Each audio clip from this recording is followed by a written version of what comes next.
G'day cobbers and welcome back to another dive down the rabbit hole. Hello everyone. Holland is only part of the Netherlands. It's like Western Australia, a part of Australia, but not fully Australia. Holland comes from the word Holtland, which means woodland in Old English, and not everywhere in the Netherlands is part of Holland, but Holland is part of the Netherlands. The capital is Amsterdam, a big port city in the 17th century in which many a merry jingle has been written about.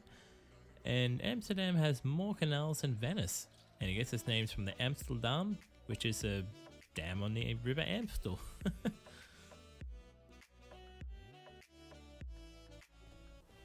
Salami comes from Italy.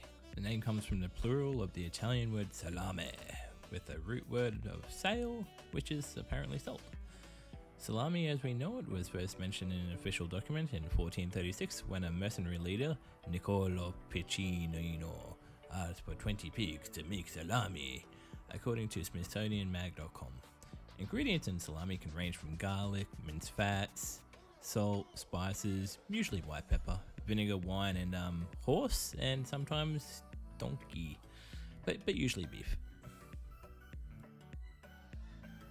This guy may have been a bootlegger during the Prohibition era according to underworld gangster Frank Costello, however no evidence has come to light so far.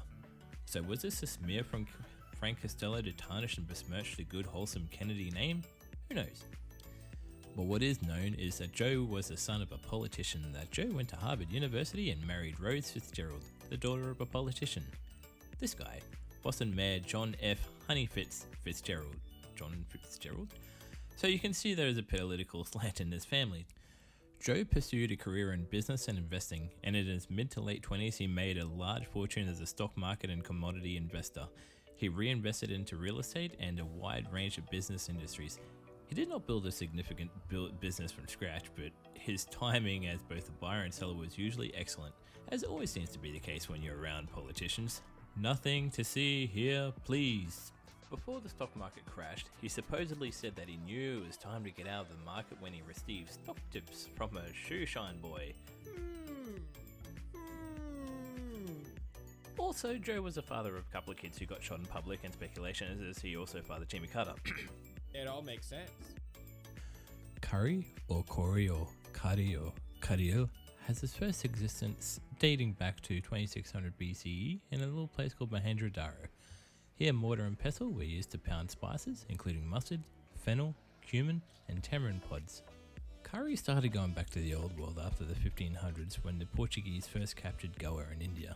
They saw Indians eating something nice and spicy and delicious.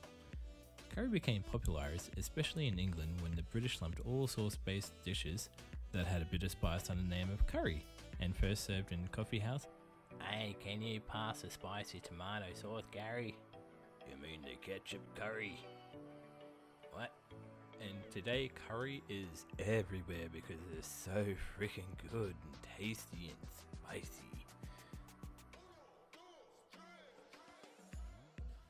In the 1960s, the United States started using herbicides with the chemical TCDD, or tetrachloride dibenzopdioxin, otherwise known as Agent Orange, in Vietnam. Its purpose had a couple of main components. One, killing vegetarians in forested areas that would allow troops to more easily flush them out. And two, to provide less exposure to the insects and bugs there that were hiding in the shrubbery. Only later did they discover that it had negative consequences to human health. Only later, yeah, okay, boomer. Nowadays, we know that Agent Orange leads to diabetes, Parkinson's disease, birth defects, ischemic heart disease, and other things. So, Monsanto then developed Roundup, which half the ingredients are from Agent Orange.